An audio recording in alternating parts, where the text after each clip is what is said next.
Hey guys, welcome to World Talks. My name is David Mac Jones. I'm so excited you're here to join me for this episode. Today I'm going to be talking to CEO Ray McKenzie. Ray, how you doing today? Doing well. It's a beautiful Sunday morning, so good to talk to you. Yes, thanks for having this time to speak to us. And today our topic is how to go from employee to CEO. And just talking to you offline and hearing your story, I really want to just get in your mind and just so you can share tips of how people who are in their careers who have like an idea or they want a different quality of life can make that transition. But before we go into that, can you tell everyone just a little bit about yourself? Gosh, yeah, I'm Ray McKenzie. It's a pleasure to be talking to you. Originally from a place called Atwater, California. Probably about 25, 30,000 people in the Central Valley of California. Attended San Diego State, studied management information systems. After college, received a job offer and we moved to the Bay Area. So in the early 2000s, and then kind of started a career of the next 15 years in technology, kind of leading a lot of different technical operational groups, network operations groups, support and service delivery groups, business operations and strategy type of groups. And it kind of took me all over the world, definitely all over the United States and then all over the world. And then about 5 years ago, I started my own technology management consulting firm that's named Red Beach Advisors, working with companies in terms of strategy, operational efficiency, and digital transformation through technology. And then about a year ago, started my own, my first software as a service startup, StartingPoint. And that's a white labeled service management platform for small companies. And so that's a little bit about myself, and then married and 4 kids. Wow, that's amazing. And just thanks for just sharing your background. And I think definitely just leading to our first question is, how did you leverage the skill set that you've had all through the years into starting up a shop for yourself, like starting a company? Like how did you make that transition yourself? Like what were the events or the mindset that helped you make that decision? I mean, one thing I learned early on in my career was just to listen and observe. I think that's a big concept, which is early in your career, you're going to work with people of varying degrees of experience. Some of them may be same level as you. Yeah. Some of them may be 2-3 years more than you. Some people are going to be 15, 20 years more than you. But the one thing I was always able to kind of hold to was listening and observing what other people did. So as I was able to watch and learn and just observe that and take good things from what other people did and apply that to my career, that helped me progress considerably, so I wouldn't repeat the mistakes that other people made. Yeah. That's kind of a really big principle for me early in my career. And it helped me immensely. I was leading a lot of people, a lot of employees, a lot of team members in different locations really early in my career. Doing so, I was able to take a lot of the principles that I learned from other people and apply them to my leadership skills. So then I've always been able to just continue to learn, listen, and observe. Awesome. So listen and observe. Would you say there were different ways you did that? Like you were mentioning through like leaders and also through mentorship? I'd say it's more so, when you're working with extremely smart people, and I was fortunate enough in my career where I was able to work with some amazing individuals really early, really smart, really hardworking, great people. And so in working with great people, I was able to just inherently learn from others. I didn't necessarily have a continued mentor at a young age. It was mainly just continuously day to day working with fantastic people. And so, now one of my important factors that I kind of put into my career is always working with great people. Wow. And thanks for expounding on that, because that leads to my next question is, like you said, always working with great people. What are some other like really great business advice or tips that you've learned from others or that was given to you by other people to kind of like launch yourself into, starting your own companies? Gosh, I'd say, some of the best advice I've received is ask questions. Mm-hmm. Like just simply ask. You're not going to know everything. There's no way to know everything, and don't ever assume you will know everything. Like you can definitely be an expert of whatever domain you're in, but a challenge is nobody's ever going to be the perfect CEO.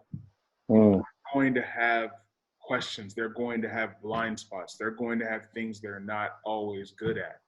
Um, for me, what I've always kind of held on to is I'm not good at it, and I'll try to learn something.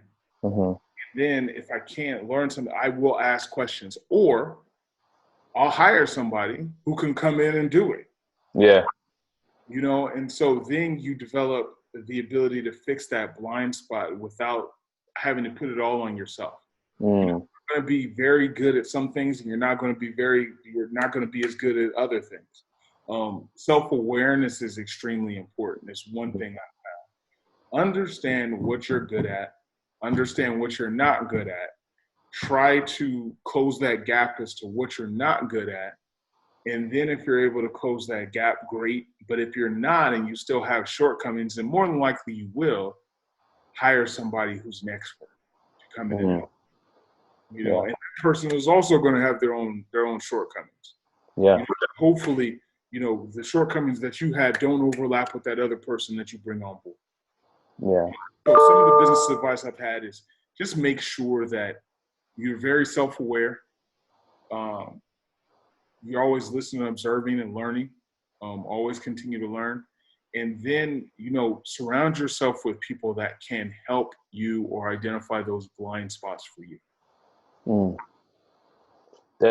And thanks for sharing that. I love that you mentioned self-awareness, because sometimes I think like that's the hurdle like a lot of people face, is by not focusing on what they're good at, but maybe looking at another successful company and just like, I'm just going to try to do that, while they might not have the resources and tools, and maybe they have an idea, or they have like a unique skill that they can actually invest in and actually soar by, investing and showcasing their skills. So just thank you for just reminding us about like just self-awareness, right? Taking inventory of like, what am I good at? What am I capable of? I think that's super important in today. And which leads me, yes, sir. When I used to hire people, when I was hiring a lot of people, and I was hiring people, I probably hired more than 2,500 people in my career. I probably interviewed 25,000 people in my career. Wow. A big thing that's going on is usually when I'm interviewing people, I usually ask people like, hey, give me 3 strengths, 3 things that you're strong on. And everybody's like, okay, well, I'm good at this, this, this. Everybody loves to pump the positive. Everybody wants what they're really good at. Everybody, you can give everybody a list. If you say 5, they've got 5. You want to say 10, they can come up with 10. Everybody's got that. But then I also used to ask, what are you not so strong at? What are your weaknesses? Not just give me 1 weakness, but give me 2. Because weakness is really easy, which is, I'm just not so good at this. But then 2 things is like, it forces you to be more self-aware. Yeah. It forces you to really look at yourself and say, hey, these are things I can work on. And me as a leader of people, my goal is to always try to develop your career, and move you forward. Be able to say, hey, you're not so strong at these things. That's great. So I know not to give you these things to do in your role. However, as we kind of continue to work together, hopefully I can coach you and teach you how to improve a little bit and make incremental progressive steps to be better, better, to excel, to accelerate, to move your career forward. And so that's always been something that's important. Always, self-awareness is extremely important. Yeah. Thank you. Thank you for sharing. So you're a Black man who's a CEO, which is, I want to say, rare. In some of these days, if you look at different people, like not just starting companies, but even like have had that longevity. So what would you say with it to a aspiring Black person or a person of color who's like, I want to be a CEO someday, or I want to, start my own startup? What are some things that you say like are the basic foundations that they should learn, or that you learned that they should, make sure that they look into before they, start a startup? I would try to develop a network of people you can talk to that are more experienced. Mm, And that doesn't necessarily mean they don't have to be Black. yeah. They can be of any color, they can be male, female, or other, they can be whoever, just find a set of people who have more experience than you, who can help you solve some of your blind spots and can kind of give you some guidance. White, Black, other, male, female, other.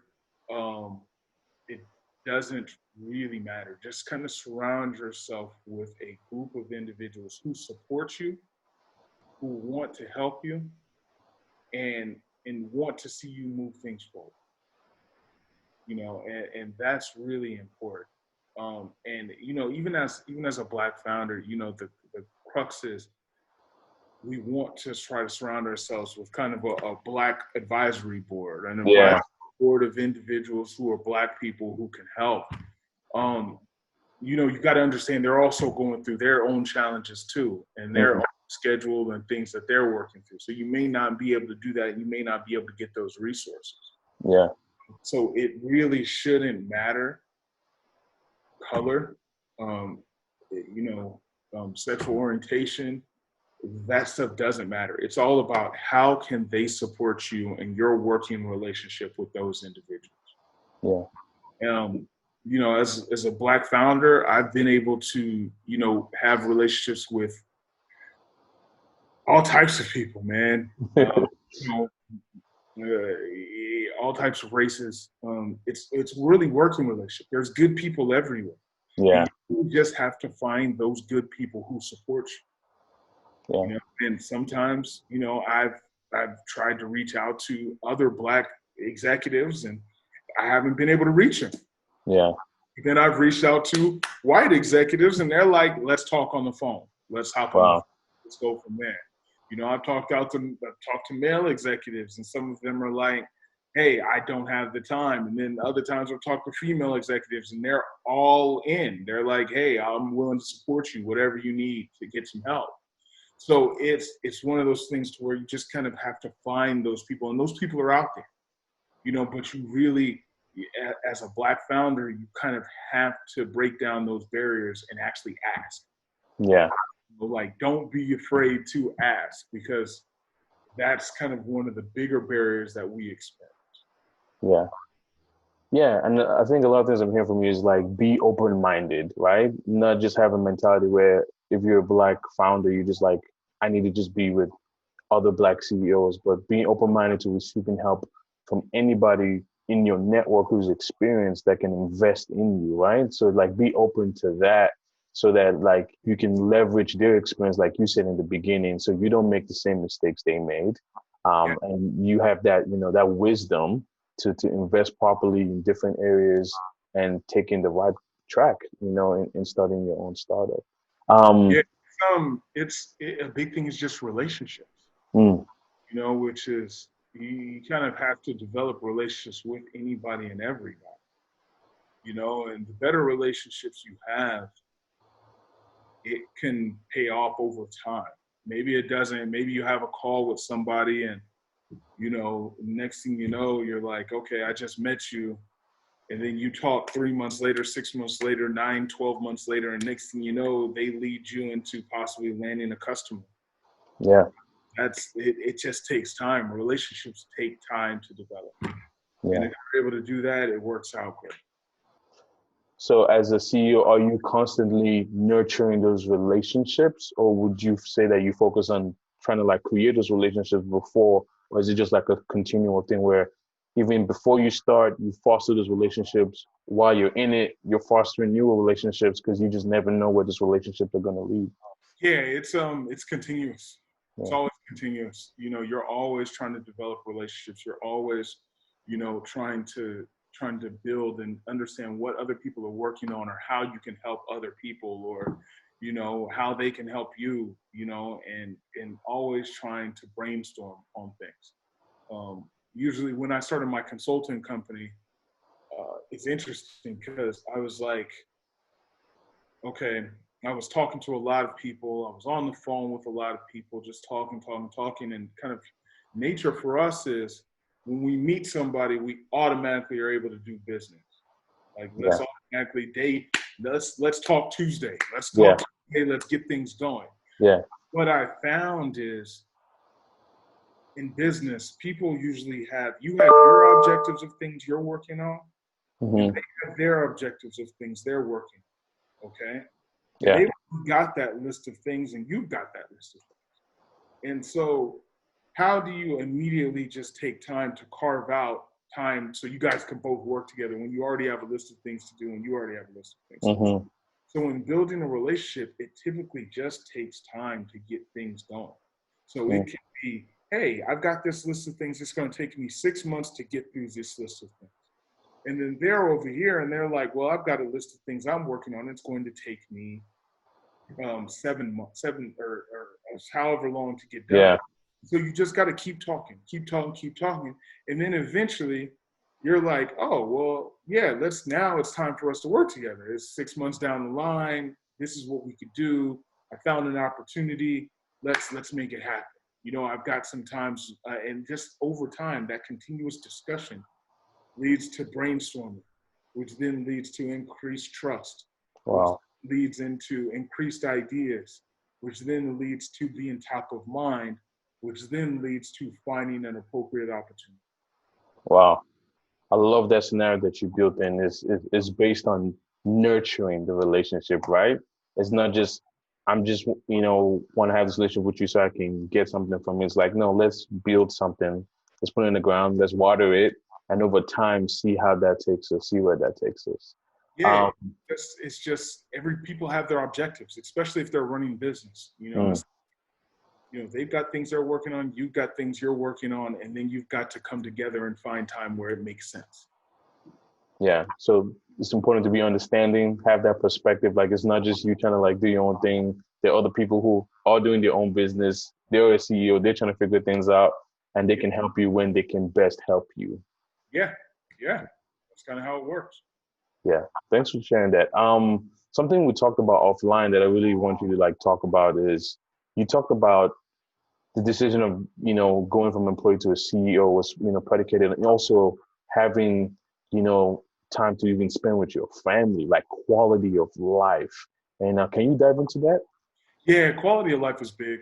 As you get, I'd say as you get older in your Hmm. career, you possibly develop a family and kids. Just the opportunity to be around for them is a big thing. Mm. Or to be around and to be able to dictate when you want to be around with them. So choice is a big thing. For me, it was, I spent 15 years in corporate America. I was on the road probably every other week for 14, 15 years. Um, Wow. and it was fine, until my youngest son started to get to high school and was playing a lot more basketball. And so for me, I wanted to be around for that. Mm. I wanted to go to those tournaments. I wanted to go to the games. I wanted to be at everything. I wasn't necessarily coach dad, Yeah. coaching my other kids and other sports, but for him it was mainly, we've got four. Somebody's got to get him to his tournament. Somebody's got to get him to the game. Somebody's got to Mm. be involved in those sports. We got to travel. We got to go from San Francisco. We got to play in Las Vegas. We got to play in LA. We got to play in Arizona. We got to do these things. Yeah. So it was just, how do you create that life? Hmm. And for me, it was just a thing to where I was like, okay, how do I create that balance? Which is, okay, I'm working for a company. I'm working with some amazing people again. But at the same time, whenever I need to take time off for my family, or my son has a game, or we need to get somewhere for a tournament or a game, how do I get the chance to do that? Knowing Yeah. wife has the other 3 kids, and that's a story in itself. Yeah.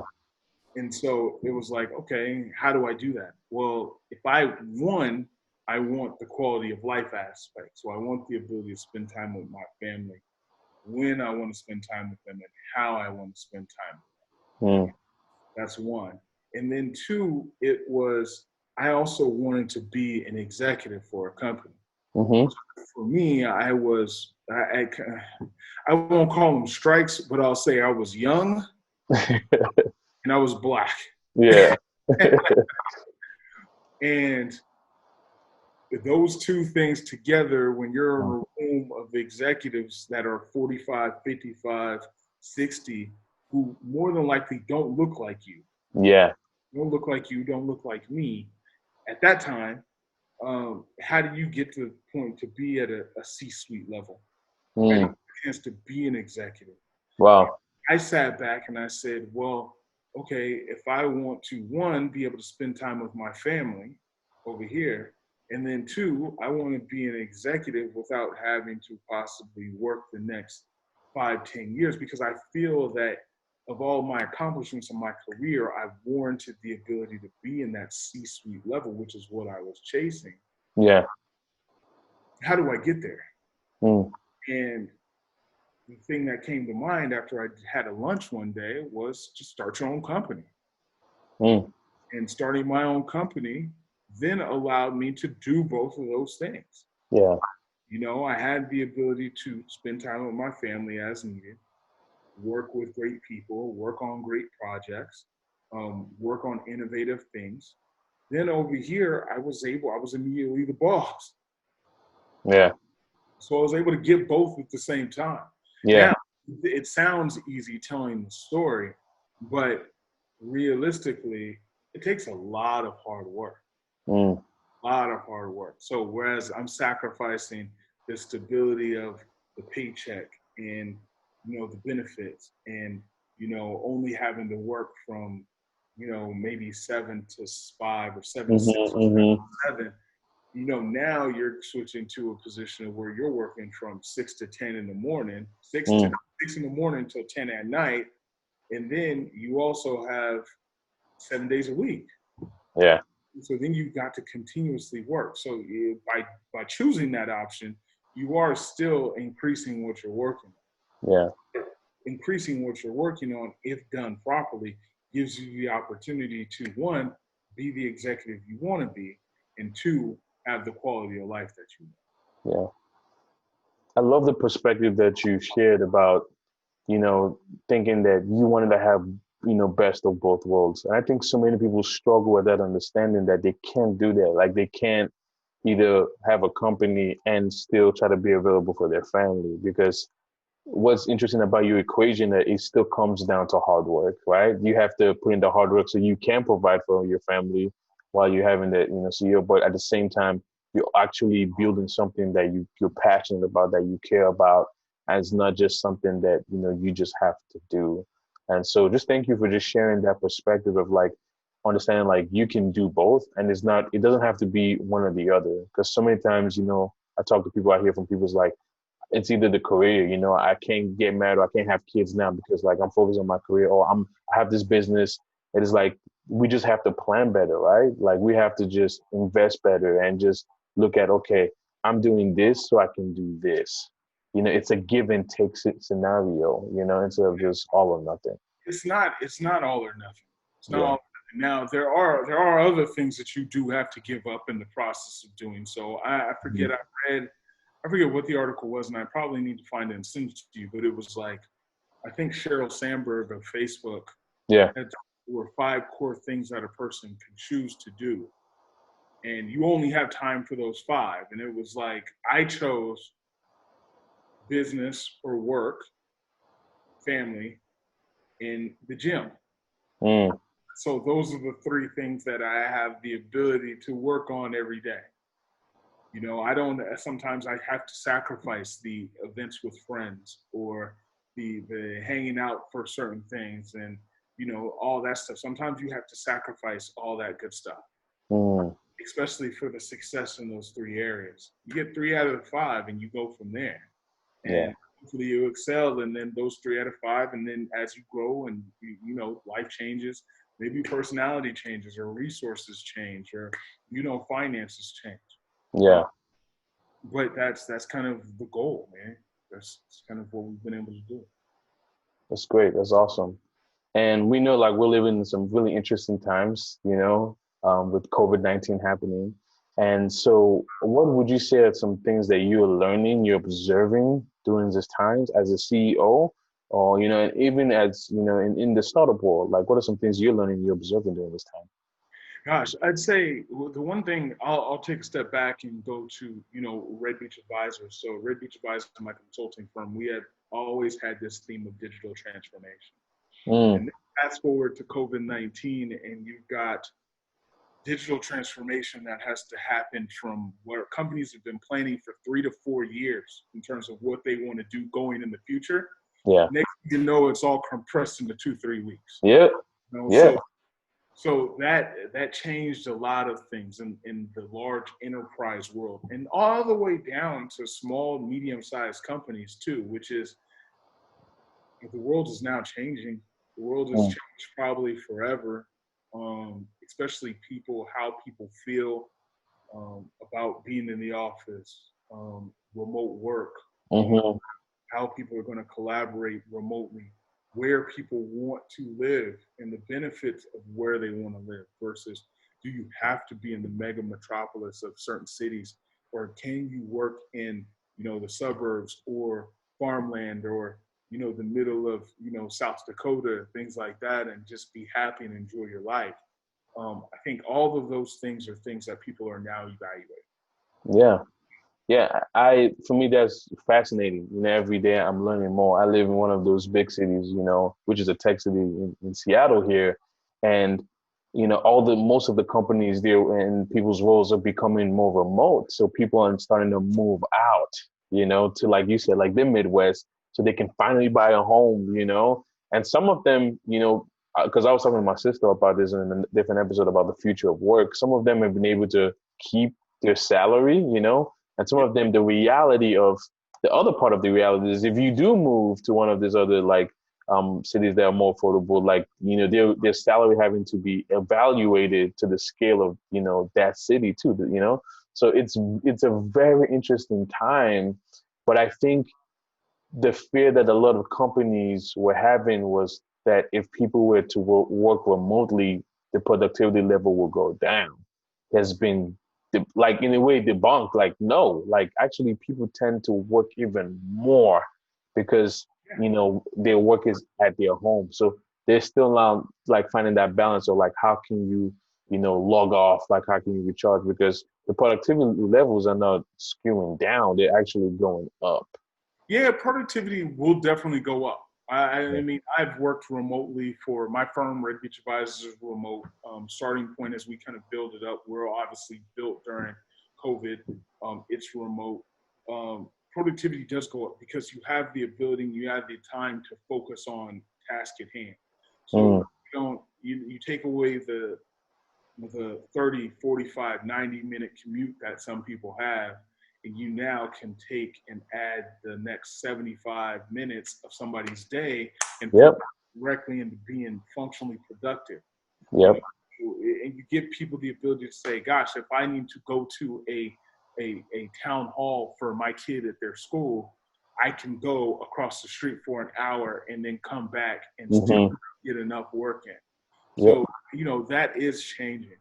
Um, Yeah. One aspect of it that is interesting, and I've heard different perspectives of this, is, now that a lot of people are choosing to work from home and remote work and things like that, you have two Yep. things that are also playing, which is one, the globalization of talent. So now Mm. it's no longer local people who are considered for a position. Now you're looking globally Everywhere. talent. Yep. So the talent pool is now much bigger.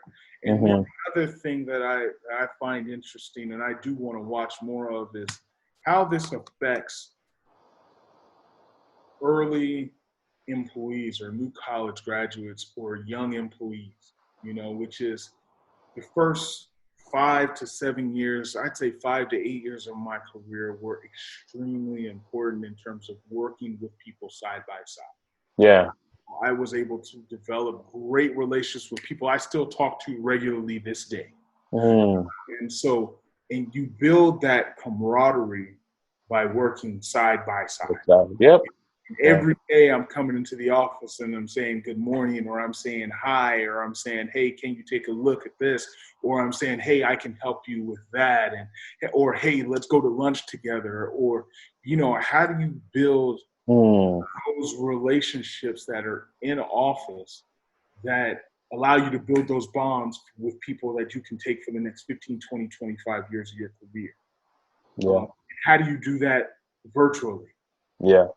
You know, which is, hey, I know David does a great job on this document, but have David and I really ever had lunch? Yeah. Like, you know, yeah. That's an interpersonal communication that I just want to watch and see how that plays out, because I would suggest that any early employee that just enters the workforce, they would benefit greatly from being in the office with people their first 5 to 8 years to work on company projects and develop those relationships. Yeah. And then after that, feel free to work remotely, or, you know, you can do what you need to do. But those relationships and that interpersonal communication, because we are still human. Yeah. You know, how does that play out? I don't necessarily know. That's not questioning productivity. I think people will continue to be more productive working from home. The studies show that. But what are the studies going to show in terms of having a strong interpersonal network when all you've done is work remotely? Yeah. That's a big question, you know, and it'll be interesting to see how, you know, I feel like my thing is how companies take responsibility in helping with that process.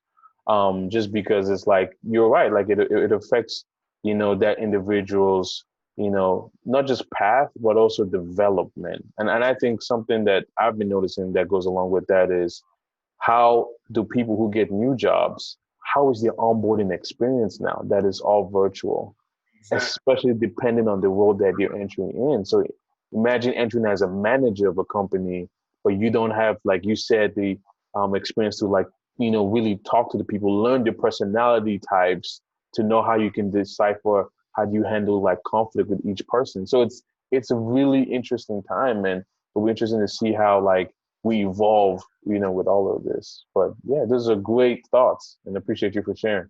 Yeah, it's going to be interesting to watch. I mean, we're obviously seeing more companies move to being fully remote, which I think is fantastic. It's great for employees, their morale, their families, you know, the things they really enjoy doing. You know, not everybody who lives in Seattle, as great a city as that is, wants to live in Seattle. That is true. Those people want to live in New Orleans, for Yeah. instance, but they have to live in Seattle because that's what the job demands. Now you're allowing people to kind of live and be happy wherever they are. Yeah. So I think there's benefits to it, for sure. Awesome. Yeah, and as we round up, I always like to ask this question: what is a fun fact about you that people don't know? Like, what's something interesting people don't know about you? Gosh, um, I've never had a cup of coffee in my life. Whoa! Wow. Never had a cup of coffee in my life. How did that even happen to be? I just never. My dad, growing up, my dad always fixed a pot of coffee in the morning. Mm-hmm. Always, always, always. Every morning there was a big pot of coffee, and the aroma was in the house, and it just smelled like coffee. But I just never had a desire to have a cup or try it. Yeah. And so, yeah, I never had a cup of coffee. Um, yeah, that's probably the most interesting fact, you know, in today's world. Wow. That's very interesting because, like, I live in Seattle, which is like the mecca of coffee. And it's impossible not to, it's really hard to meet somebody here that's never had coffee ever, or like, you know, but I do meet people who don't like it, but to have someone who's never had it, I think that's really interesting. I've But never had coffee. Gosh, I am allergic to peanuts, so I've never okay. had peanut butter before either. So I've never Yeah. had peanut butter and jelly sandwich. I've never had Reese's Pieces. Mm. So but I'm not definitely allergic to peanuts, but Yeah. No, but still, yeah, had it. precaution. And then I'd say a recent fun fact about me is I kind of have an extreme discipline to certain things. So I just did 100 days, no processed sugar, no added sugar, no sugar substitutes in any of my foods or anything like Oh, that. wow. That's impressive. And then combined with workouts, I lost 30 pounds since February 2nd. Wow. That's amazing. How do you feel? I feel amazing. Yeah. Yeah, the health benefits of just being healthy. I, I used to play football, lift weights. I just lift weights, box, kickbox, stuff like that. I was probably up to about 235, 237, and I Mm. decided to change my diet and just did 100 days with no sugar and still worked out in cardio and lost 30 pounds, man. That's amazing. Wow. Thanks for sharing. I feel like that's going to help a lot of people just even who are trying to, maybe struggling with their fitness or thinking about what is something I could try. So thanks for sharing that too. Yeah, it's just diet and exercise and work, man. Yeah. Just diet, exercise, They put it in the work. That's the CEO mind right there. exercise and work. And how Yeah. I learned that was, I'll put it like this. This is interesting. And to tie it all the way back to the beginning, listen and observe and watch and see what goes on. Whenever I was on business travel, Hmm. I would always go work out. I would always work out. And I try to work out in the mornings. And the people who I always saw working out in the mornings were the C-suite executives. Mm. And so I go to the hotel gym. Who was on the treadmill? Executive. Wow. Whenever I was in the gym, I always saw executive.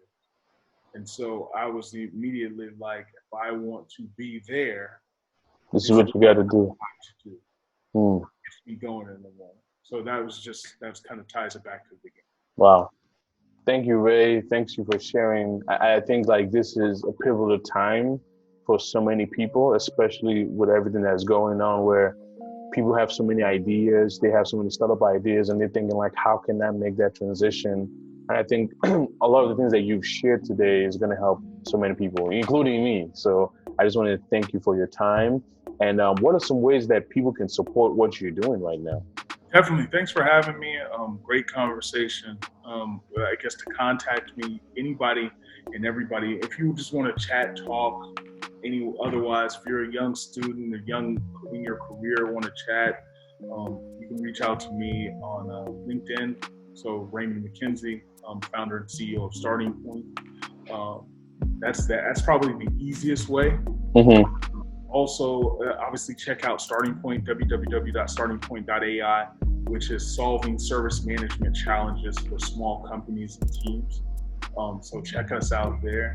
We're a young company, young startup.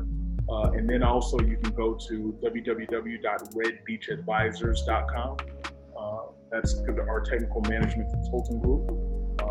And reach out and see, if you have challenges in your small, medium, or large enterprise company, feel free to have a discussion and talk and see how we can help. And Awesome. they're kind of the easiest ways, Awesome.